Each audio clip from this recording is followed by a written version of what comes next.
te donne le feu vert. Ça tourne. Voilà, donc merci à vous tous et vous toutes. Je ne le fais pas avec l'écriture inclusive, mais le cœur y est. D'être venu partager avec nous ces derniers moments. Enfin, non, ce micro-là est, je pense, plus agréable. Partager donc ensemble, et le but, c'est que justement, ça soit l'occasion de partager. Alors, un certain nombre de personnes de la famille vont prendre la parole. Ensuite, ça sera donc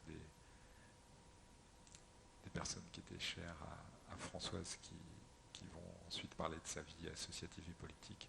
Et ensuite, on a normalement de quoi passer un petit moment ensemble autour d'un verre. Donc, je propose qu'on commence par cette petite... qu'on commence en douceur avec une chanson de Renaud.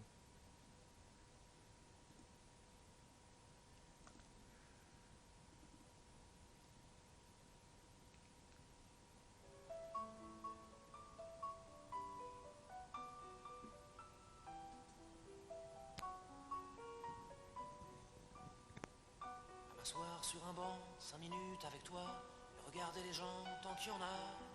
Te parler du bon temps qui est mort ou qui reviendra, en serrant dans ma main tes petits doigts. Puis donner à bouffer à des pigeons idiots, leur filer des coups de pied pour de faux. Et entendre ton rire qui lézarde les murs, qui sait surtout guérir mes blessures.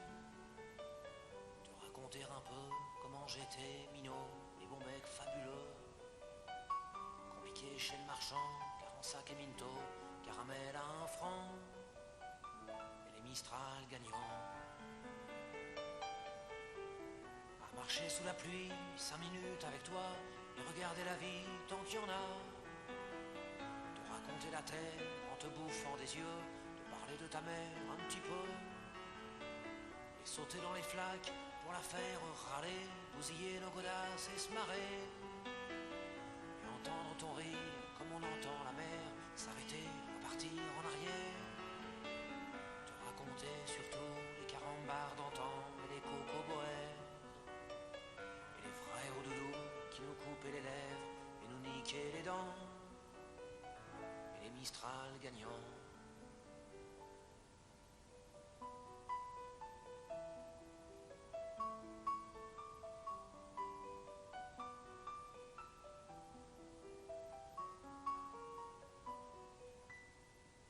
M'asseoir sur un banc, 5 minutes avec toi, regarder le soleil qui s'en va. Te parler du bon temps qui est mort et je m'en fous, te dire que les méchants c'est pas nous. Si moi je suis barge, ce n'est que de tes yeux, car ils ont l'avantage d'être deux. Et entendre ton rire s'envoler aussi haut, s'envolent les cris des oiseaux. Te raconter enfin qu'il faut aimer la vie, l'aimer même si le temps est assassin et emporte avec lui les rires des enfants et les Mistral gagnants.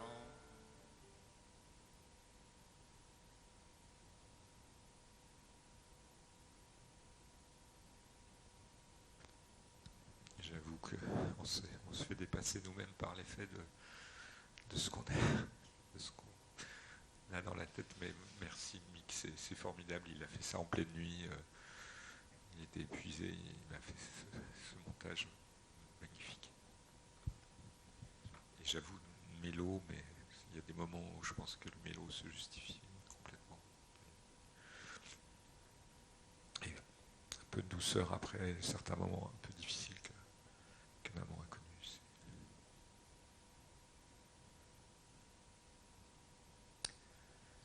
Donc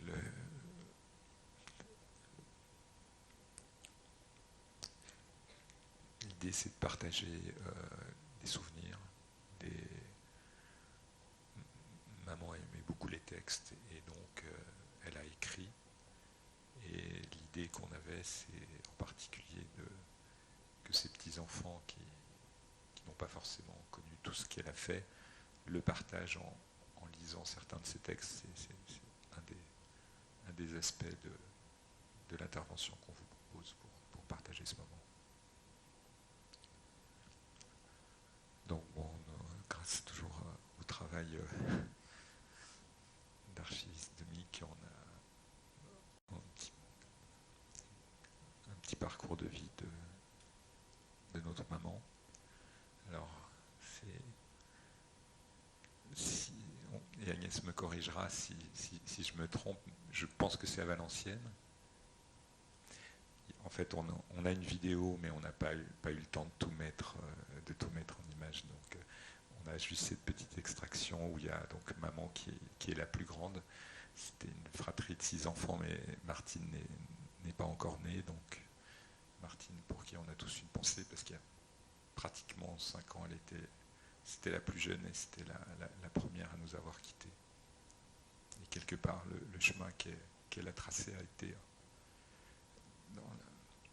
elle a affronté à peu près la même maladie que maman et ça a été quelque part quelque chose qui a rassuré maman d'une certaine manière parce que voilà, c'était un chemin quelque part qu'elle connaissait.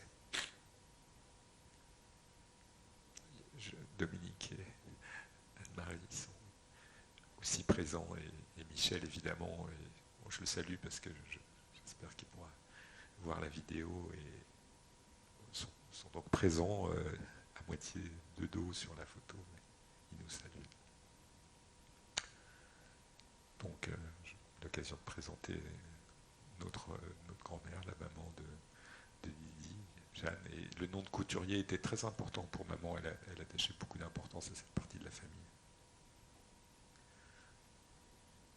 Surnommée Mamette.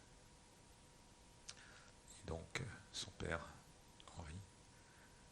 Alors bon, sans refaire toute l'histoire familiale, il était Gazard, ingénieur des arts et métiers. Une partie importante des liens d'amitié venait des amis de bon papa, et en particulier, je pense qu'on peut considérer que notre propre existence y est intimement liée.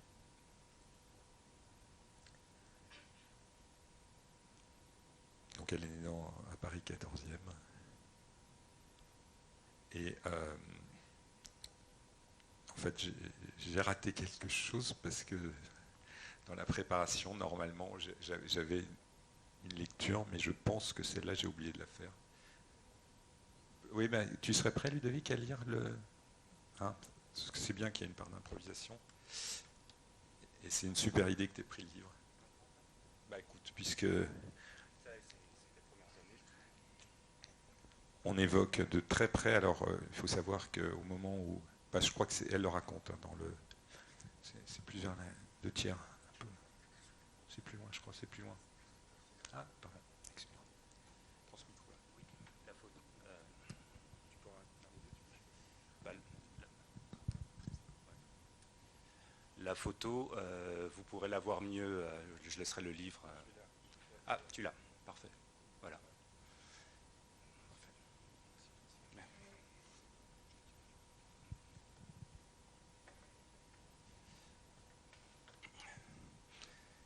Le bébé, dans les bras du tirailleur sénégalais, sur une halte de l'Exode, c'est moi. Je n'ai eu des récits de l'Exode que par ma mère, Jeanne Jacquin Couturier, qui a pris ce cliché. Cette photo, pour moi, n'existe que depuis peu et je me suis fait ma petite enquête. Le cadre et l'époque, c'est en juillet 1940, dans une propriété du Périgord. Il y a sur la photo une ou des membres de la famille qui nous accueillaient, des gens qui avaient fui Paris, des tirailleurs sénégalais issus de la débâcle de l'armée française, peut-être du personnel employé dans la propriété.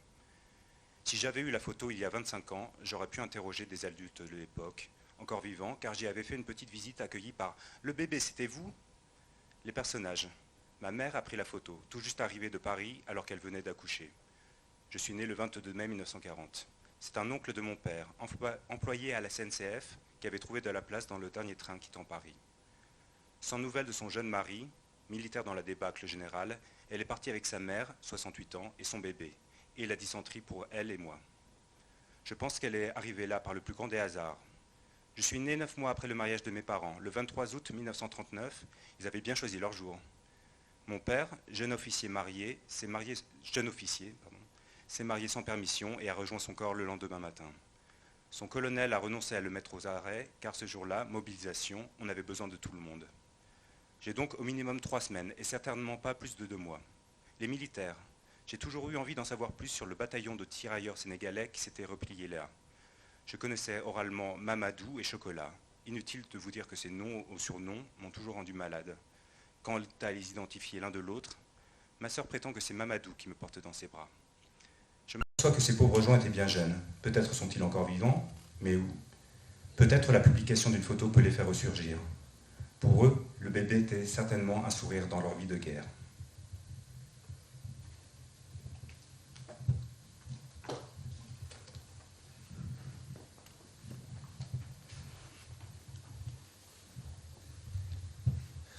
Donc, comme j'ai pu vous le dire, la fratrie ou la sœurie, je ne sais pas quel est le mot le plus adapté, a été constituée de 4 sœurs, dont Françoise était l'aînée, et 2 frères. Donc, voilà, donc on a pris un peu quelques clichés au hasard. Hein. C'est difficile de résumer tel. Alors on passe un peu plus loin. Quelques images du mariage avec Jean-Claude. Donc nos grands-parents, nos grands-pères étaient en fait camarades d'école aux arts et métiers. Et là aussi, vous me corrigerez si je dis une bêtise, en tout cas tel que j'ai compris l'histoire familiale, les Jacquin prenaient le poste, enfin Henri Jacquin prenait le poste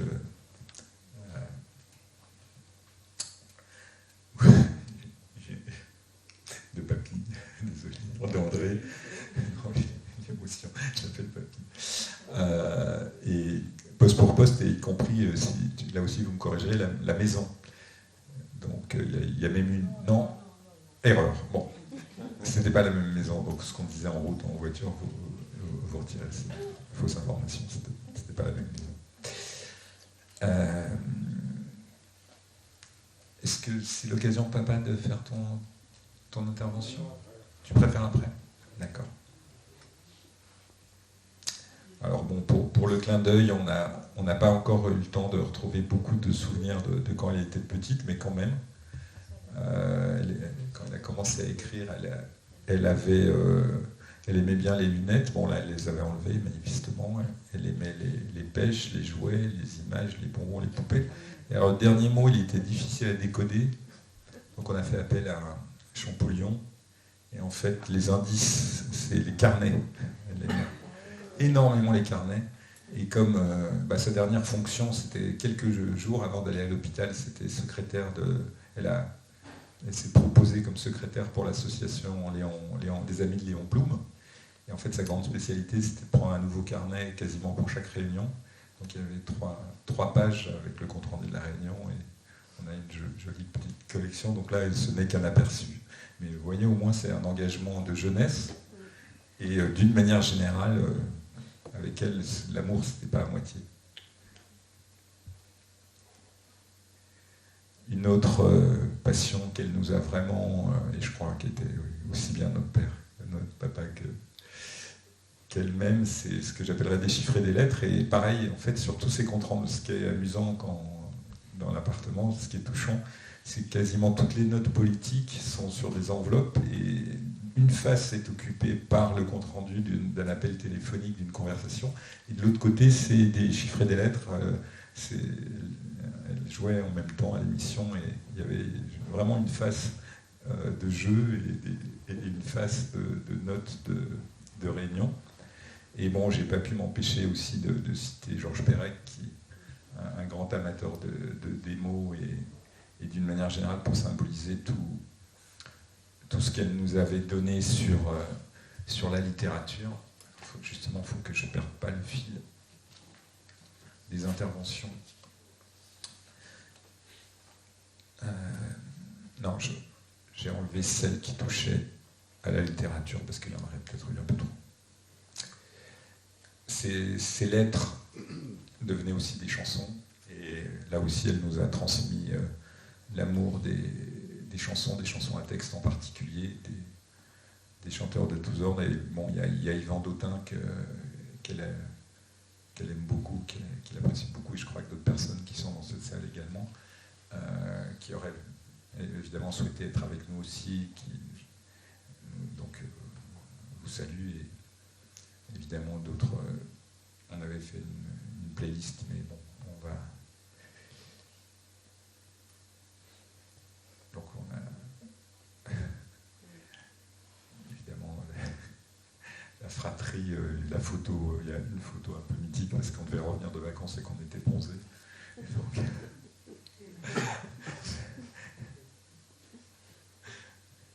L'occasion d'apprécier aussi la mode de l'époque. On doit être aux environs de 1983, 84, quelque chose comme ça. Bon, une photo qui nous touche énormément, avec Ludovic, le plus jeune d'entre nous. Beaucoup de tendresse, et je crois qu'il n'y a pas besoin de mots.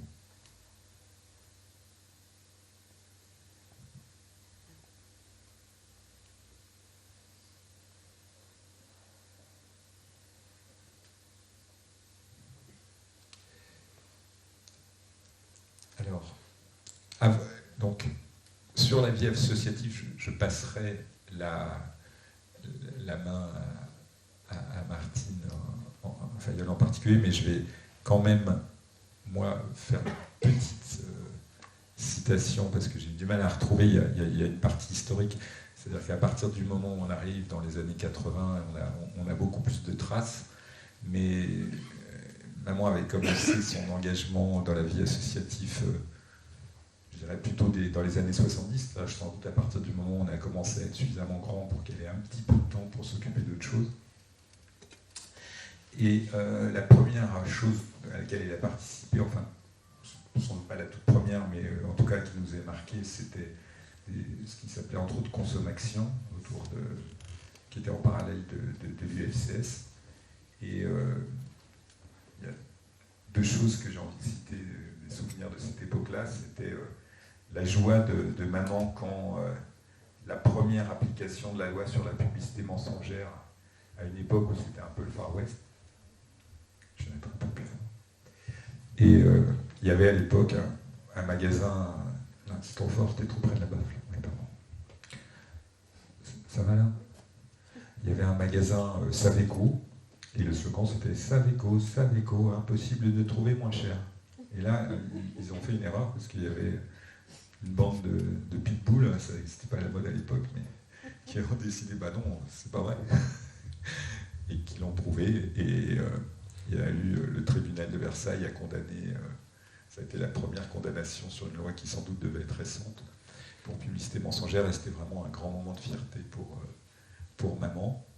Alors, j'en profite parce que là, anecdotiquement, sur le même article qui cite ça, parce que c'est vraiment la seule citation qui prouve que ça a existé, parce que personne n'en parle, c'est un peu un fait anecdotique de l'histoire, c'est que les associations de consommateurs de l'époque, INC, gueulaient contre le fait que l'achat des piles pour certains transistors coûtait jusqu'à 1400 francs par an. Et je vous confirme que c'est toujours pas réglé, parce que quand les transistors qu'on a amenés pour Didier à l'hôpital, il fallait souvent changer les piles. Et une dernière chose, la boulangerie qui est à côté s'appelait au tout début Gouin. Et des premiers faits d'armes de maman qui, pour certains d'entre nous, étaient ce qu'on appelle trop la honte, dans le langage des jeunes d'aujourd'hui. Et puis quand même, moi j'étais un peu fier. C'est que, alors que Gouin voulait installer une deuxième boulangerie un peu plus loin, maman trouvait que c'était un monopole absolument abominable. Et donc, toute seule, parce qu'elle n'arrivait pas à convaincre manifestement beaucoup de monde de participer à cette action, elle avait fait un sit-in devant chez Gouin avec une pancarte pour dire non, non au monopole, pas de deuxième boulangerie Gouin. Et le garde champêtre à l'époque, il y avait encore un garde champêtre à Propa, était venu apparemment l'interpeller et lui dire que ça ne se faisait pas de faire ce genre d'opération sur la voie publique.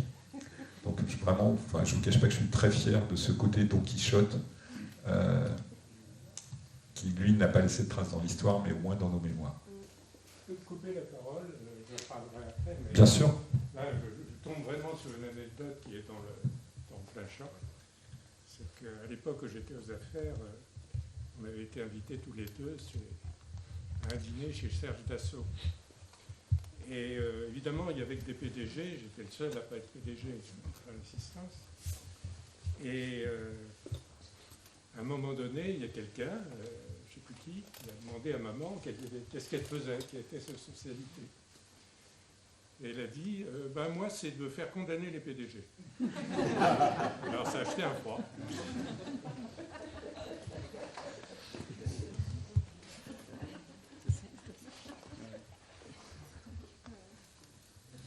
Bon là, c'est juste un seul. N'hésitez pas, s'il y a deux anecdotes comme ça, c'est trop bien, quoi. Encore des PDG interpellés. Il a été élu. Ouais, tu as été PDG quand même. Pas ensuite. Tu as été PDG ensuite. Ah, il fallait pas que tu rates l'occasion de te faire condamner. Voilà, donc là, c'est des images. Peut-être que, Martine, tu vas sans doute l'évoquer, j'imagine. Enfin, il y a eu deux souvenirs différents, en fait. Celle du milieu, je crois que c'est en 2002. C'est lors de la conclusion de la loi sur la parité. Voilà, avec la ministre Marie-Lise Lebranchu. Et c'était à l'issue d'un travail évidemment de longue haleine pour faire aboutir ce projet de loi. Donc 2002, on était encore sous Lionel Jospin, Premier ministre. Et une loi qui a encore des conséquences essentielles. Et bien sûr, l'engagement de maman était autour de elles aussi, cette association qui a bataillé et qui continue à batailler, parce qu'il y a une loi, mais ensuite il faut l'appliquer, il faut que les partis respectent la règle. Il y a toujours la différence entre candidat et éligible et élu. Et je crois que c'est même dans ces dernières notes, pareil, on voyait que c'était un combat de tous les instants. Et les photos sur les côtés, c'est la remise de l'ordre du mérite en 2003. Et donc, ces petites filles étaient présentes avec des poussettes. Elles avaient presque 2 ans à l'époque. Nicolas Hamelin. Voilà. Et on était passé sous Chirac, mais le combat continuait. Et la bonne humeur, apparemment. Et effectivement, je confirme que, en particulier les plus jeunes, Lo et Rosa, dans leur poussette, avaient égayé l'assistance par leurs chants divers et variés. Voilà. Et sur l'aspect politique, eh bien,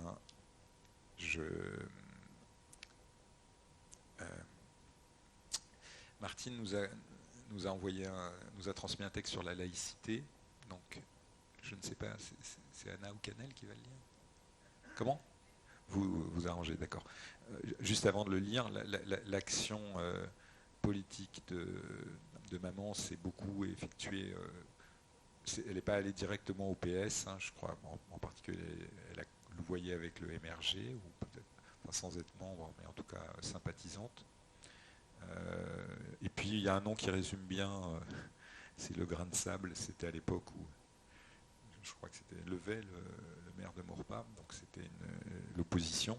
Ce que j'ai oublié de dire, c'est qu'il y avait Le Bisque, qui était également un magazine, il a vécu, dont je n'ai pas encore retrouvé de traces dans ce qu'on a fouillé, mais ça ne saurait tarder. Donc, tout ça, c'est des magazines dans lesquels maman s'est retrouvée, par exemple, à faire la vendeuse de pubs, c'est-à-dire qu'elle allait chez les commerçants pour ramener des pubs. Et je ne vous cache pas qu'elle nous a raconté une anecdote que je trouve aussi. Elle disait, mais mes parents détestaient les commerciaux, ils considéraient que c'était le pire des métiers.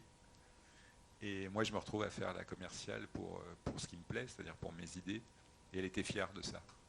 Quelque part, elle se disait, bon, mes parents seraient peut-être choqués, mais j'assume d'aller me vendre de boulangerie en pressing et en restaurant pour défendre mes idées.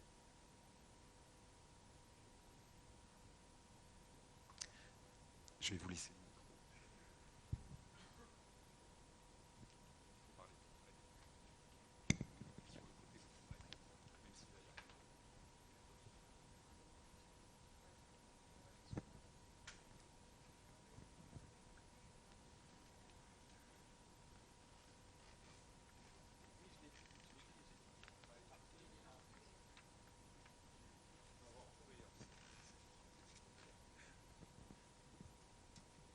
Donc ce texte écrit en 2012. Ouais, là ça va? Okay. Comme ça? Très bien.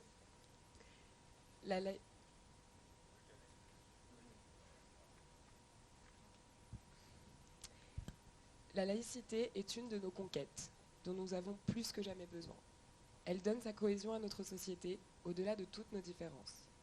Quand ma première petite fille, Canel, est venue au monde, riche de sang mêlé, un gouvernement de droite avait fabriqué des sans-papiers, éjectés ensuite d'une église qui leur avait donné asile. Aujourd'hui, un autre gouvernement de droite poursuit, harcèle, enferme des familles, des enfants, dont le seul tort est d'avoir cru à l'image de la France des droits humains. Le co-développement, un ordre juste des échanges commerciaux, du respect des peuples devrait permettre d'élaborer des politiques mondiales alors que les frontières se révèlent inhumaines. L'action associative, CIMAD, RESF, etc., est plus que jamais nécessaire et je la soutiendrai sans relâche. L'avenir de nos enfants, c'est celui de la planète. Il faut anticiper plutôt que subir les mutations et faire le choix du développement durable. Investir dans la recherche, créer de nouveaux métiers. Ce défi doit être vu comme une chance et non pas comme un handicap supplémentaire.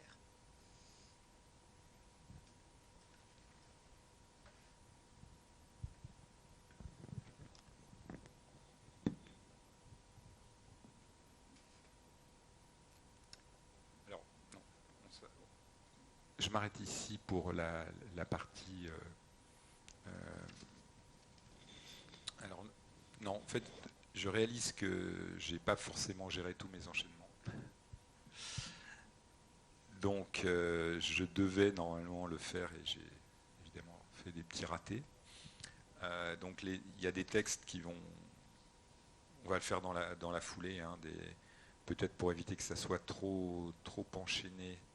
Je trouve qu'il y en a un qui va bien dans la foulée. C'est un courrier qu'elle a envoyé au monde en août 1996. Alors là, bon, je ne serais pas le fils de Didi si je ne faisais pas des tentatives un peu périlleuses, mais j'ai essayé de le faire je propose de le faire à 4 voix, donc Lou, Matisse... non, à 3 voix quand même, c'est raisonnable. Lou, Matisse et Canel, il faudra vous prêter le micro. Vous avez vos feuilles? Voilà, moi je vous passe les micros. Donc c'est sur un thème voisin, puisqu'elle parle quand même de riches de sang mêlé, mais là on est sur un sujet qui évoque les migrants. Il y a 20 ans, c'était pas ce mot-là qu'on employait, mais l'idée reste la même. Donc Lou, Matisse, et Lou passera le micro à Canel.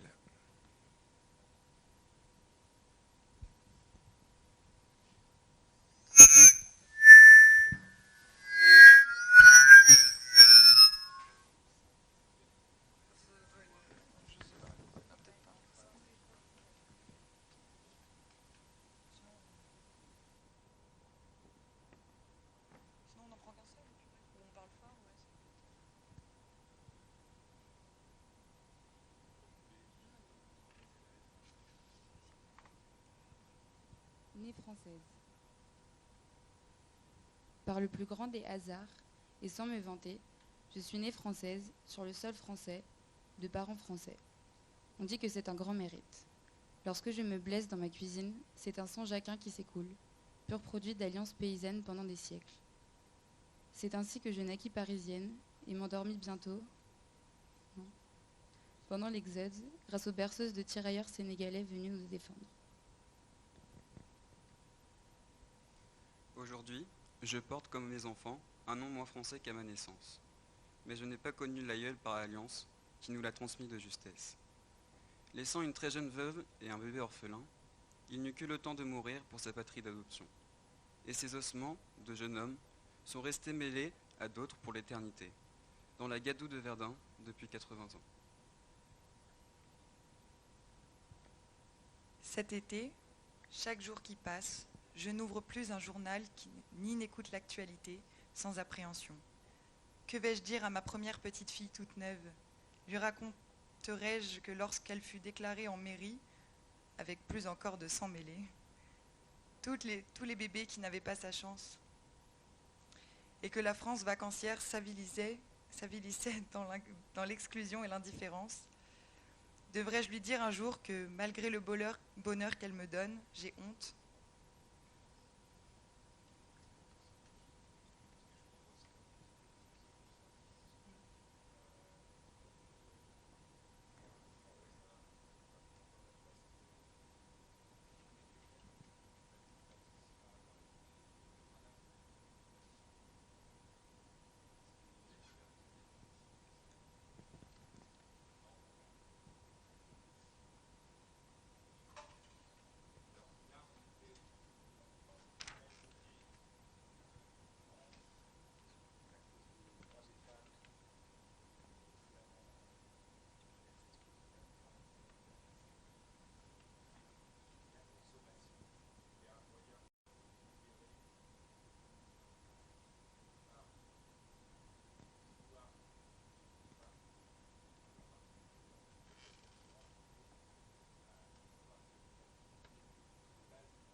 Les activités, la consommation était bien sûr au centre de ces premières activités, mais c'était aussi l'occasion d'aller au-devant des gens et des femmes en particulier, de rencontrer des fois des femmes certaines qui avaient du mal même à écrire ou à s'exprimer, de les aider à aller justement rencontrer des gens qui allaient leur permettre de...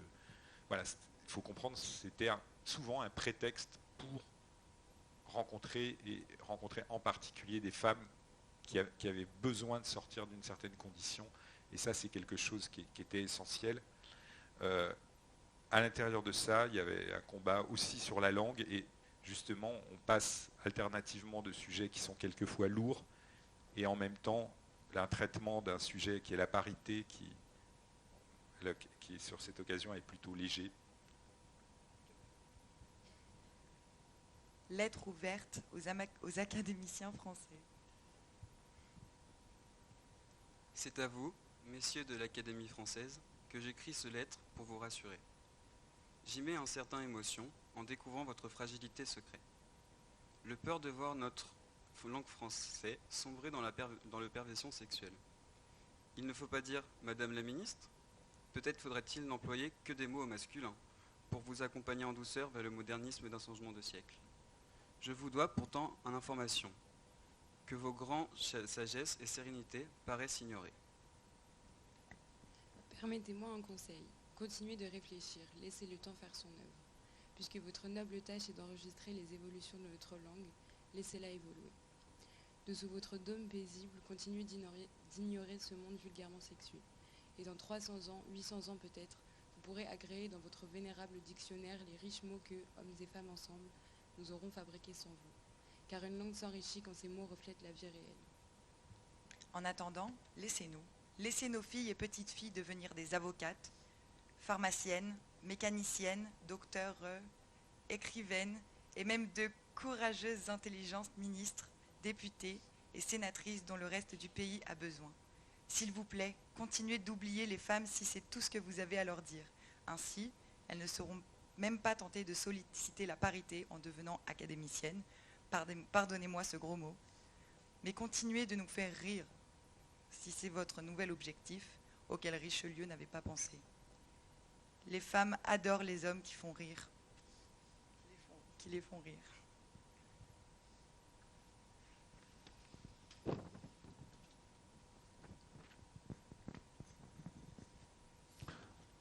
Voilà, et alors,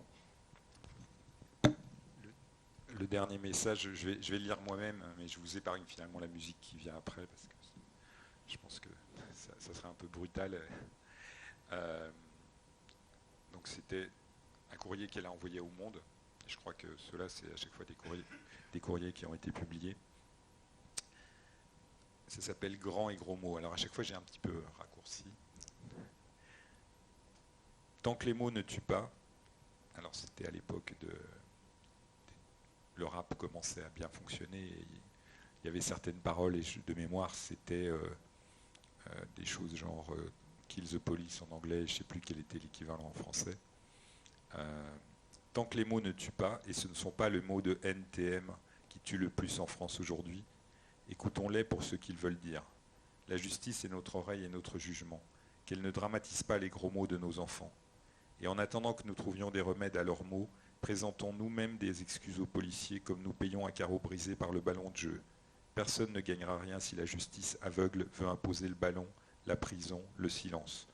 Que la censure reste à sa place dans le tiroir aux mauvais souvenirs de notre pays. Quant aux grands mots du préfet, allez, attention, j'ose, nique son maire préféré. Alors j'avais envie ensuite de vous passer un extrait du concert de Berruyer Noir en novembre 89 à l'Olympia, où vraiment avec un très gros son, ça disait la jeunesse emmerde le Front National. Et moi c'est bête, mais c'est un moment qui me fait pleurer, parce que j'y étais avec Ludovic, et c'était comme quelque chose qui résume un peu l'appropriation que s'est faite notre génération de choses très différentes. Maman, évidemment, n'aurait jamais écouté ça, et encore une fois, c'est pour ça que je l'épargne à vos oreilles, c'est vraiment très très violent. Mais nous, c'était juste jubilatoire, un moment, Soisy qui était là aussi, un moment énorme. Et moi, à l'époque, on croyait qu'ensemble, on allait vaincre le Front National. Évidemment, c'est une tâche que nos enfants, à leur tour, vont devoir affronter avec courage. Mais les gros mots, quand ils ne sont pas utilisés avec méchanceté, quand ils sont utilisés pour dire ce qu'on a sur le cœur, en tout cas, nous, on a fait notre travail de jeunes, et aujourd'hui, on les utilise différemment, c'est clair, on s'assagit tous, et puis ensuite, c'est les jeunes, et ainsi de suite. Et je pense qu'une forme de... elle nous a vraiment appris cette forme de tolérance. Martine et Ismaïla, peut-être maintenant ?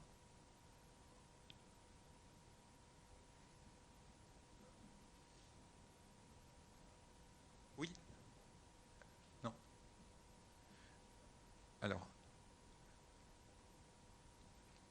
et on a aussi des vidéos, enfin des petits extraits de... Mais ça peut être après. Ah. Oui, bien sûr. Alors, c'est ce que j'appelle mes messages personnels. Donc ça peut... Tu souhaites qu'on commence par ça ? Oui, bien sûr, non, mais...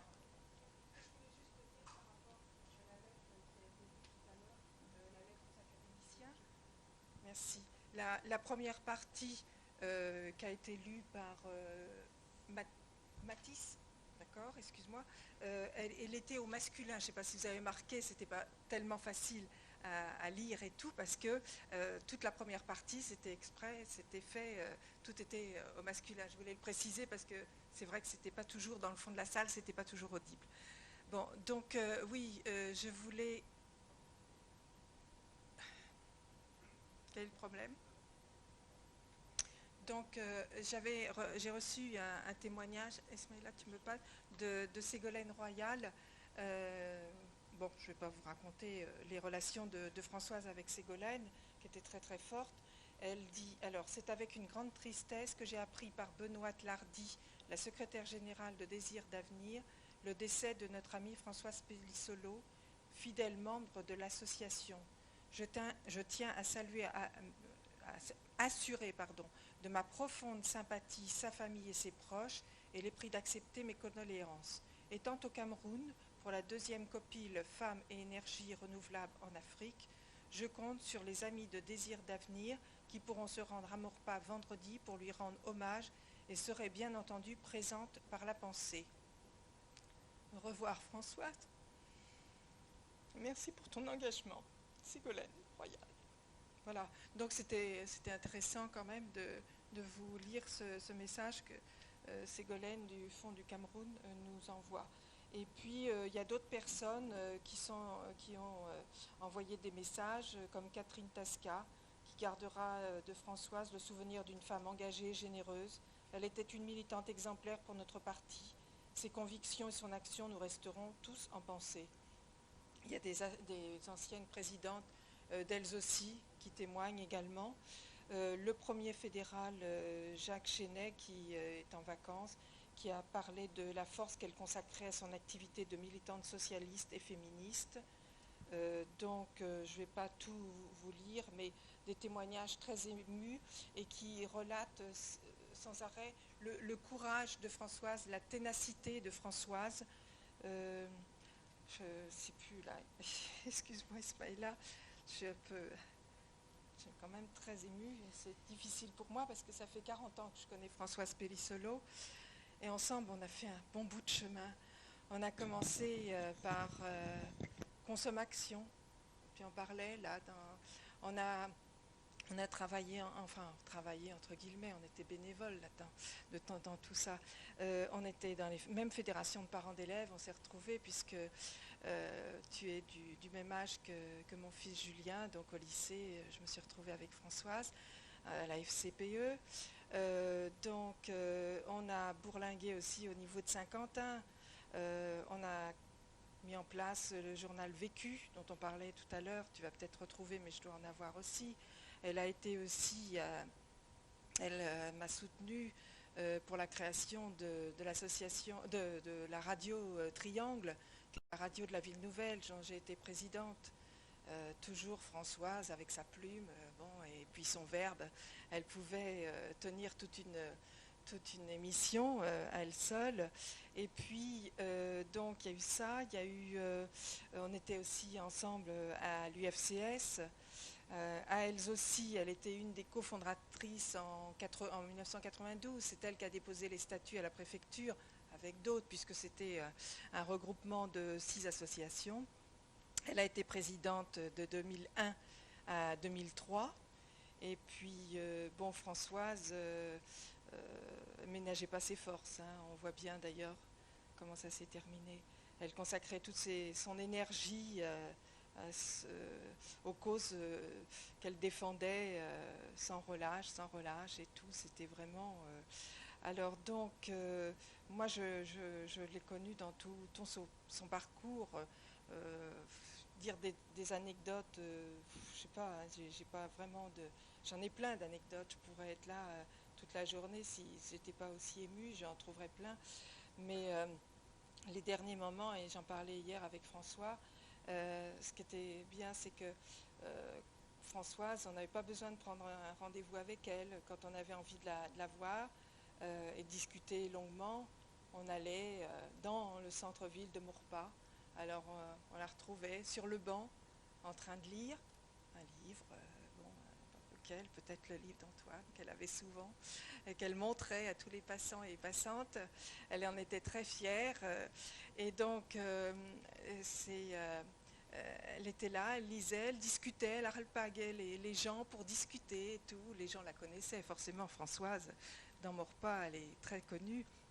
Et puis, si elle n'était pas sur son banc, on la retrouvait au café Le Maurepas, à la terrasse, là, et la même chose, elle alpaguait les gens, elle discutait avec les gens, c'était sa vie, et puis elle avait tellement de choses à raconter, tellement de vécu, de tout ce qu'elle avait vécu au niveau de la Ville Nouvelle, la naissance de la Ville Nouvelle, tout ce qui... C'était vraiment... c'était vraiment très, très... Je suis très émue, c'est vraiment une personne pour laquelle j'avais beaucoup d'estime, beaucoup. Et j'étais contente de l'avoir connue, parce que ma vie aurait été différente sans Françoise, c'est vrai, ça aurait été vraiment différent. Mais son combat pour la parité, c'est sans fin. Mais bon, on arrive à des choses. Hein. Et je crois que l'esprit de Françoise soufflera encore longtemps sur nous. Parce que, Ismaïla, hein, tu vas témoigner au niveau politique, mais c'est vraiment... elle nous a... Je cherche un mot, à la place de booster, parce que c'est un mot anglais, mais elle nous a soutenus, elle nous a encouragés, elle nous aidait sans arrêt, sans arrêt, sans arrêt. C'était Françoise. Bon, je te laisse. C'est Martine. Françoise, pour nous, c'est une amie. C'est une amie et je dirais presque que c'est une membre de la famille, en dehors de ma mère, de Martine. Françoise, c'est celle qui connaît ma date d'anniversaire et qui m'appelle et qui m'envoie un SMS pour me souhaiter joyeux anniversaire. Tous ensemble, on a vraiment des relations très fortes et elle aime à la rappeler. Je ne connais pas ses enfants, elle vous aime beaucoup. Elle nous en parlait tout le temps. Elle me considérait quasiment comme membre de sa famille. Et elle aimait souvent rappeler que j'étais né une semaine avant son dernier fils. Donc je connais ta date d'anniversaire aussi. Et c'était ça, Françoise. Et au-delà de ça, c'est quelqu'un d'incroyablement moderne, Françoise. On l'a vu avec les différents discours, différents textes qui ont été lus à l'époque sur ses combats sur l'égalité, sur son discours là, sur NTM. C'est quelqu'un d'incroyablement moderne qui est finalement en avance pour sa génération dans son temps et qui a toujours considéré la France nouvelle et qui n'a pas vécu, comme on pourrait le croire, sur son éducation qu'elle a reçue quand elle était jeune. Elle a su évoluer et c'est ça qui est extraordinaire. Et puis aussi, c'est un esprit très fin. Elle a toujours le petit mot et c'est une plume qui est extraordinaire. Et avec Martine, on a beaucoup appris d'elle. Moi, j'étais nul en écriture et c'est grâce à elle que je suis devenu un peu moins nul en écriture. Et je remercie beaucoup Françoise pour cela. L'anecdote que je peux vous raconter, ça décrit vraiment la noblesse de Françoise, son état d'esprit, sa loyauté, parce que le monde politique, que ce soit au niveau national ou au niveau local, c'est jamais facile. Il y a des gens qui sont des amis, qui sont presque des membres de la famille, avec qui on s'entend bien. Et puis c'est un combat quelquefois. Et dans les combats, c'est quelquefois assez douloureux. Et vous l'avez très bien vu dans les campagnes internes, les campagnes de désignation, par exemple, du Parti Socialiste au niveau national. Chaque candidat dit à chaque fois, si je gagne, je rassemblerai, si je perds, je soutiendrai le gagnant. Et au final, ça ne se passe jamais comme ça. Et avec Françoise, on a été en opposé dans une campagne interne, au cantonal. Donc elle s'est présentée, je me suis présenté. Et à l'époque, je ne la connaissais pas très bien. Donc tous les candidats ont tenu le même discours. Si je gagne, je rassemblerai. Si je perds, je me mettrai derrière celui qui a gagné, patati patata.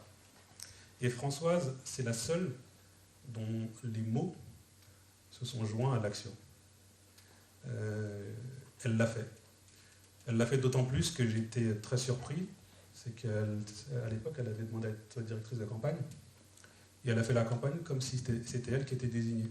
C'est ça, Françoise. C'est une authenticité et une vérité. Et c'est des valeurs qui manquent. Et je crois que nous savons tous ici qu'à un moment ou à un autre, nous devons partir, que nos proches, à un moment ou à un autre, malheureusement, devront partir. Et finalement, ce qu'il faut garder, je crois, l'essentiel, c'est la trace que des gens comme elle peuvent laisser. Pas un bâtiment, pas quelque chose de matériel, mais quelque chose qui est dans nos cœurs et qu'on peut à notre tour transmettre. Moi, je transmettrais cette joie d'écrire, de bien écrire, de volonté de bien écrire, de promouvoir l'égalité constamment, d'être moderne et de rassembler les peuples, comme elle l'a toujours dit et comme elle l'a toujours fait. Ça, je le garde dans mon cœur et finalement, tu le gardes dans ton cœur aussi. Et notre action d'aujourd'hui, de demain, elle sera toujours empreint de ce qu'on a vécu avec Françoise. Et c'est cela qui va traverser les temps et les âges. Et c'est ça qui est important. Et c'est ça l'essentiel d'une vie remplie et réussie.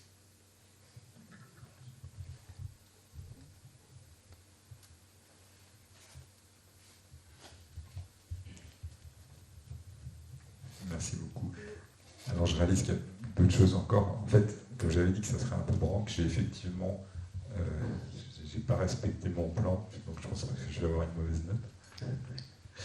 Il y avait plusieurs choses déjà que j'aurais pu évoquer aussi, aussi bien dans l'aspect vie personnelle que engagement. Je pense en particulier à son voyage en Albanie. En fait, je ne vous cache pas que le travail de dépouillement des photos étant très lourd, on n'a pas toujours réussi à réunir les éléments qu'on voulait.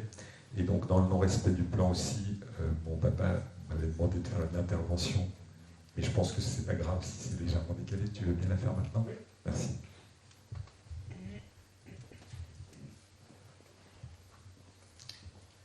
Je vérifie le son, voilà.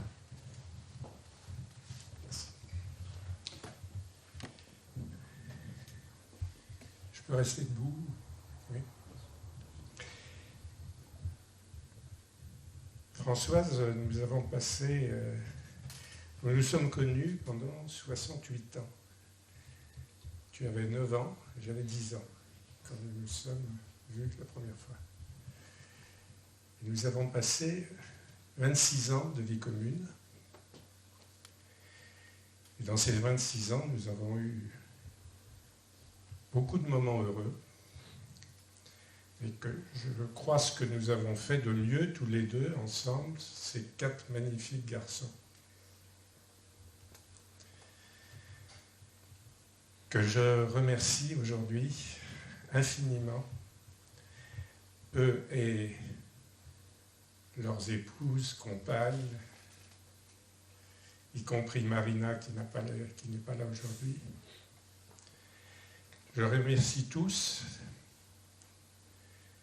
d'avoir accompagné Françoise pendant ces dernières semaines. Ça ne pouvait pas être mieux. Ça a été fait de manière absolument parfaite tous les jours. Je pense qu'elle est partie sereinement grâce à ça. Donc merci encore. Et puis, merci aussi d'avoir continué avec 7 petits-enfants qui sont maintenant l'avenir de la famille, que je remercie d'être intervenu tout à l'heure. Voilà. Et je ne voudrais pas être long, mais je voudrais terminer sur 2 anecdotes qui sont suffisamment anciennes pour que la plupart d'entre vous ne les connaissent pas.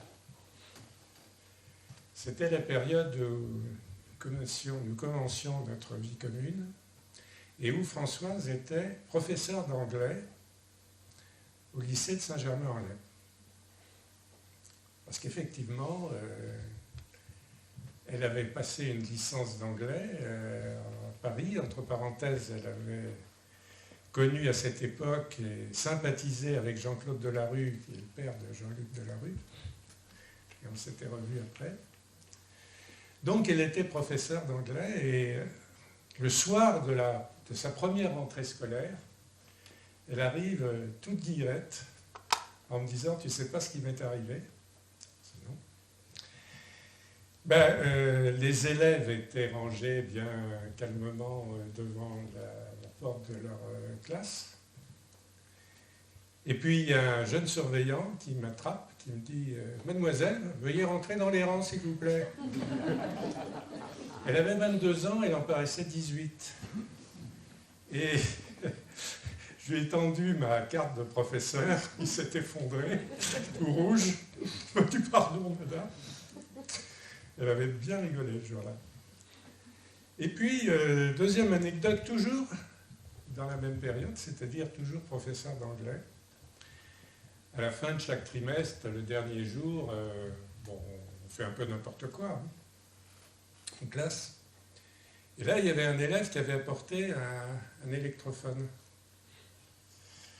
et qui dit « Madame, est-ce que vous permettez que je passe un disque de Brassens ?» Allez-y, posez l'électrophone sur la table. C'est parti.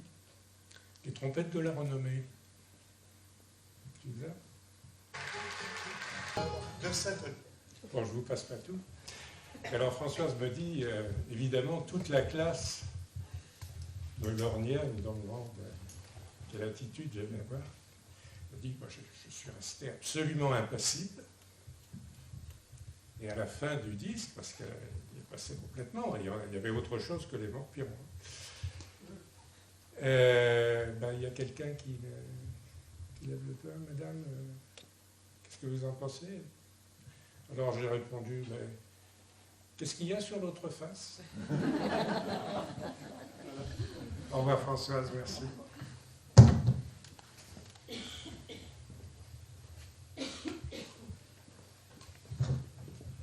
Alors, tu m'as fait penser à quelque chose qui, je pense que vous êtes nombreux parmi nous à avoir eu aussi des proches qui sont partis dans des conditions difficiles.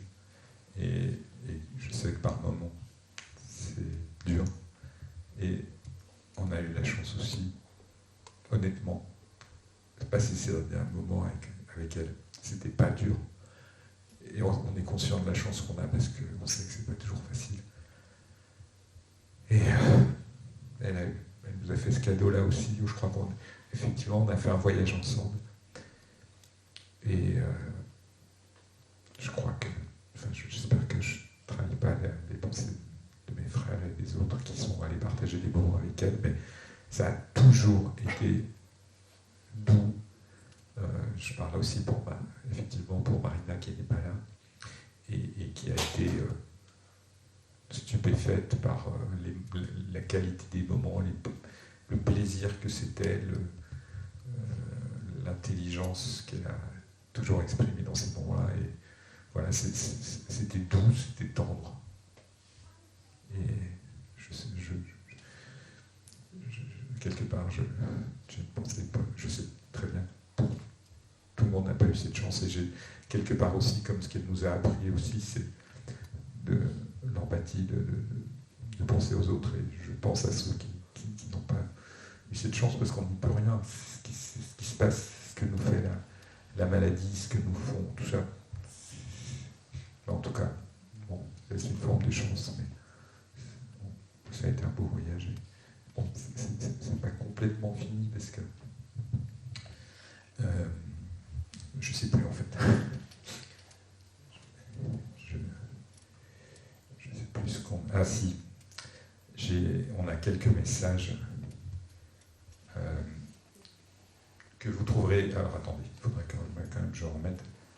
Je ne vais pas les lire parce qu'ils sont disponibles sur Facebook et c'est juste un aperçu, mais voilà, c'est des membres de la famille plus distants qui ont chacun, finalement, c'était pas leur maman, mais à chaque fois c'était quelque part, et il y en a d'autres encore comme Emmanuel qui à chaque fois nous disent c'était comme une maman pour nous.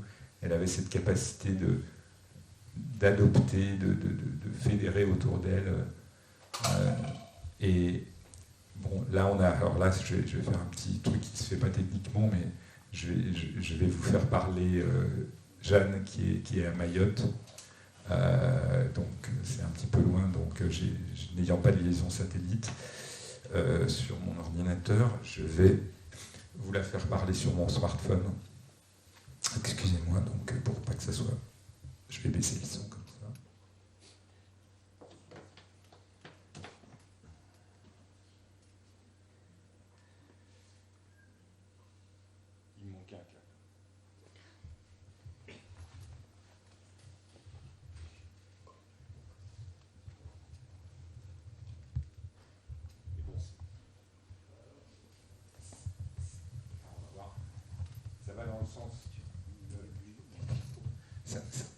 Ça va dans le sens de ce que disait Ismaïla, c'est comme elle est moderne, on va aussi faire un petit message via Facebook en fait, mais bon, un message vocal Facebook. Est-ce que vous vous êtes donné rendez-vous? Est-ce que maintenant vous vous mariez en me regardant de là-haut toutes les deux? J'espère que oui, parce que nous ici c'est un peu triste. Je partageais avec toi cette passion commune sur la famille. Tu m'as appris que ma famille est grande, diversifiée et aussi un peu dispersée aux quatre coins du globe. On était, nous, les cousins qui habitent loin, et aujourd'hui, j'habite loin encore. Et je suis contente de savoir que tu as réussi à réunir la famille, tes enfants, petits-enfants, frères et sœurs, et tes amis aussi. Merci Françoise. Merci pour tout ce travail de transmission que tu as fait avec moi. Tu savais à quel point je demande à connaître ma famille. Et tu es pour toujours ma Tati des arbres généalogiques. Tu avais toujours une anecdote ou une histoire à me raconter sur notre famille. Aujourd'hui, c'est à nous de continuer ce travail. C'est nous qui raconterons à tes petits-enfants la vie que tu as menée, tes combats, tes convictions, tes engagements, tes valeurs et tout ce qui faisait de toi cette grande dame unique. Le premier souvenir que j'ai de toi, c'est celui de ma sacoche banane. Tu me l'as offerte la première fois que l'on s'est vu. C'était une sacoche banane à tissu, à rayures imprimées écossais vert et noir. Et dans cette banane, il y avait des échantillons de parfum. Et franchement, Dieu seul sait combien de temps je me suis trimballé cette banane et ces petits échantillons à l'intérieur. Je voulais jamais la quitter. J'étais vraiment trop fière du cadeau de ma tante pour le laisser même pas 5 minutes. Et puis maintenant, je garde les échantillons de parfum, toujours en pensant à toi. C'est notre petite histoire à toutes les deux. Elle n'est pas extraordinaire, mais c'est la nôtre et je l'aime comme ça. Et tu vois, c'est comme notre famille. Elle n'est pas extraordinaire, mais c'est la nôtre et on l'aime comme ça. Et tu l'as aimée et tu m'as transmis cette passion que tu avais pour elle.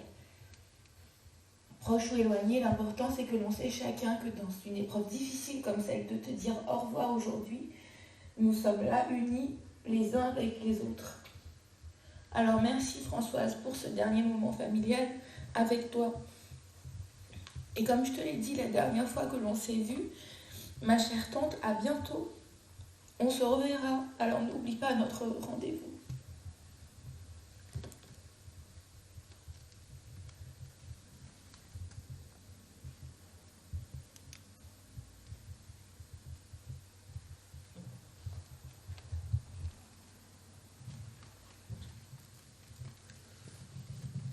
Alors, ceux qui le souhaitent sont bien sûr les bienvenus pour témoigner à leur tour.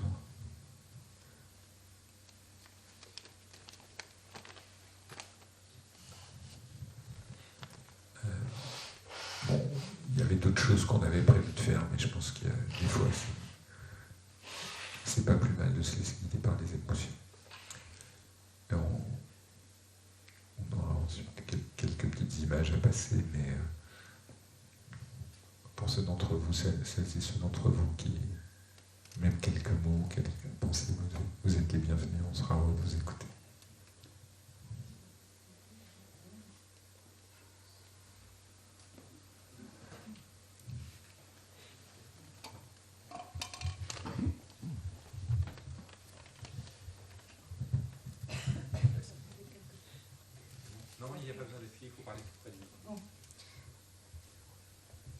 Je suis une amie relativement récente de Françoise.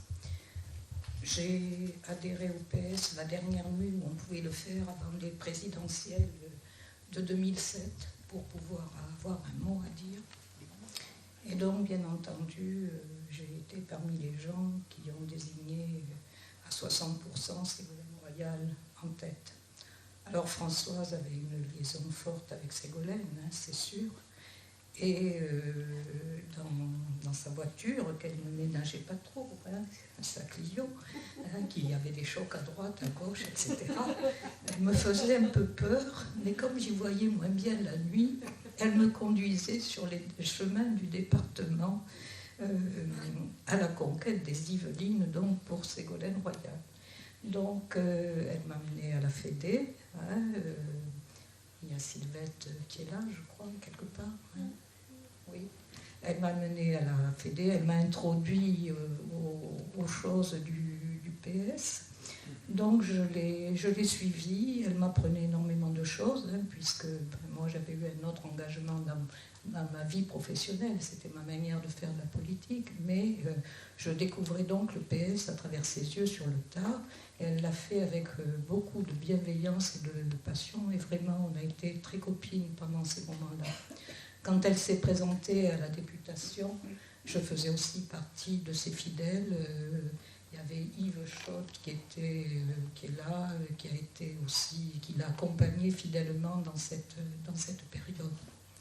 Alors après, vous savez que au PS, c'est pas une longue vie tranquille. Hein. Donc, on s'est connus aussi, elle m'a amené du coup hein, à l'UFCS, à elles aussi. Hein. Donc j'ai eu cette tranche de vie aussi avec elle. Mais bon, au sein du PS, nos chemins se sont séparés.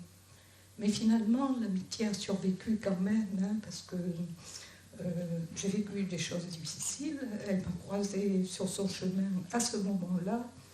Et l'an dernier, je l'avais revue par le biais d'elles aussi. Mais l'an dernier, je lui ai demandé de faire une chose très personnelle. Je lui ai demandé d'être la voix de mon mari mourant pour les présidentielles. Et je lui ai demandé de faire un choix un peu plus à gauche que celui qu'elle aurait fait spontanément. Hein. Mais elle a accepté de le faire et je suis sûre qu'elle a respecté ce choix-là. Au deuxième tour, nous nous serions rejoints hein, dans les votes. Mais bon, mon mari n'a pas eu le temps de le faire. Cela dit, elle le connaissait. Elle était venue à la maison. Mon fils aîné, qui a votre âge, je pense, la connaissait aussi. Donc, m'a envoyé un petit message d'amitié à son égard. Hein, parce que c'était quelqu'un de bien, avec qui on bavardait. Au mot repas, c'était vraiment la taverne où on se rencontrait, où on bavardait, où on refaisait le monde. Voilà, je partageais son féminisme. Je partage toujours le respect qu'elle a pour Ségolène Royal, qui est une femme debout, comme Françoise était une femme debout.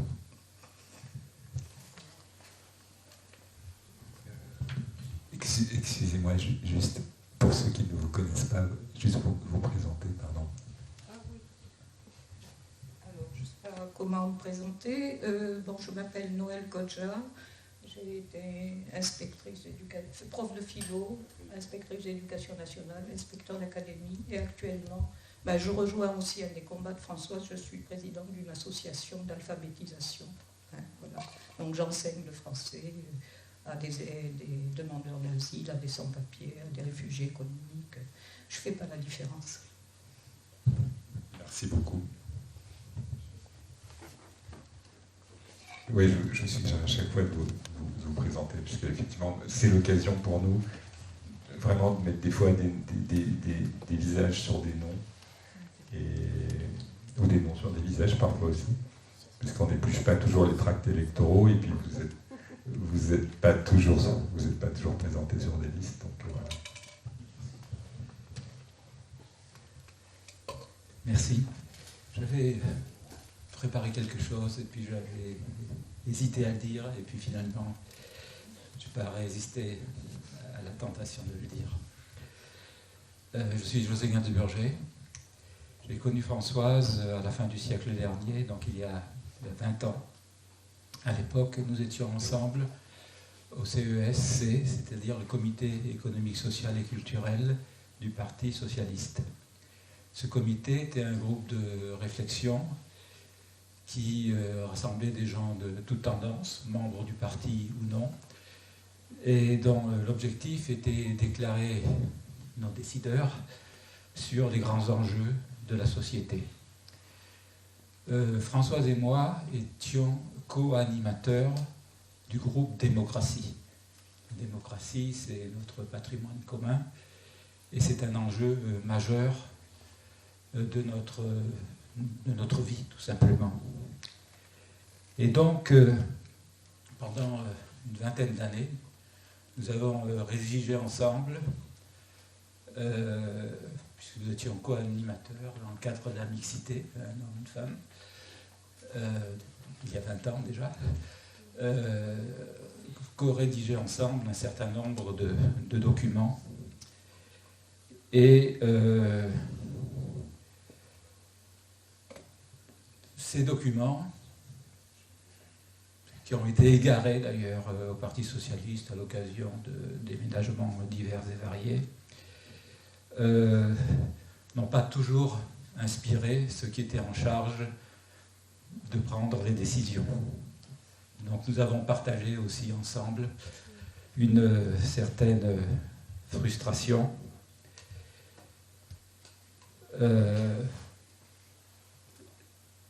Pour la rédaction de ces documents, nous étions interchangeables. C'est-à-dire, je commençais une phrase, elle la terminait, et vice-versa. J'ai jamais eu une telle télépathie, communion de pensée avec qui que ce soit de cette ampleur.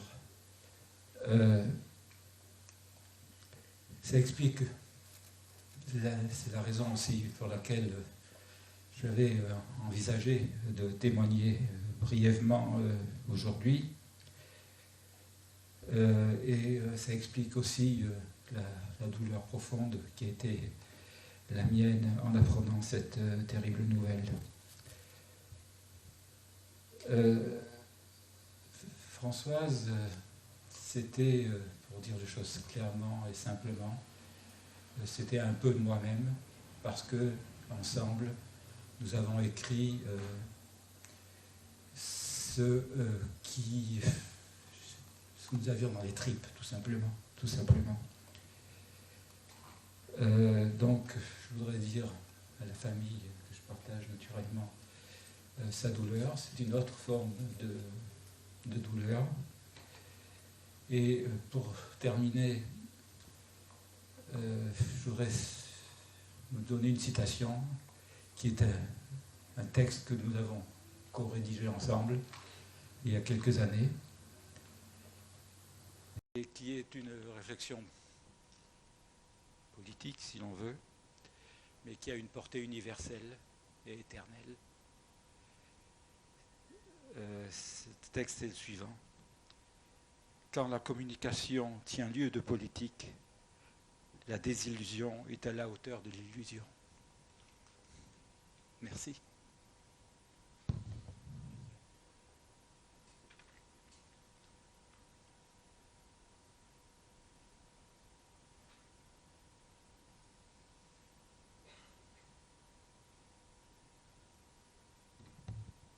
Oui, moi je ne pensais pas faire d'intervention, je suis Daniel Lefebvre, mais par rapport à ce qui a été dit, j'ai connu notre Françoise, moi.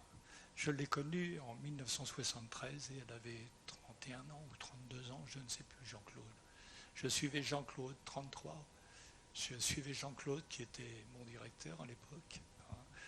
Et j'ai connu Françoise en tant qu'amie, d'une part, et en tant que jeune mère de famille, avec 3 enfants après. Je n'ai pas connu Ludovic à l'époque, mais j'ai connu les 3 autres bien, d'autant que mon fils avait le même âge, et ils allaient ensemble dans la Jalle, couper, cueillir, casser des pierres. Alors, je ne peux pas résister, même si on parle un petit peu moins de maman quand on dit ça, mais on avait effectivement renommé le fameux CAPE, Centre d'achèvement et d'essai de propulseurs et engins, où papa était directeur, et on l'avait renommé le centre anti-épinard des habitants d'Écureuilville. Voilà. De la population d'Écureuilville, pardon. Et ce que je voulais dire de Françoise, en fait, c'est l'appréciation générale des gens du CAPE, puisque tu viens d'en parler. Donc 500 personnes, plus les gens de Saint-Médard. Ils étaient vraiment en admiration devant cette femme qui était indépendante. Comment Jean-Claude était le directeur, mais elle, non. Elle avait sa propre. Et ce que vous avez décrit après, je la trouvais déjà à 32 ans. Une femme intelligente, une mère de famille, qui savait animer ses repas en provoquant des jeux.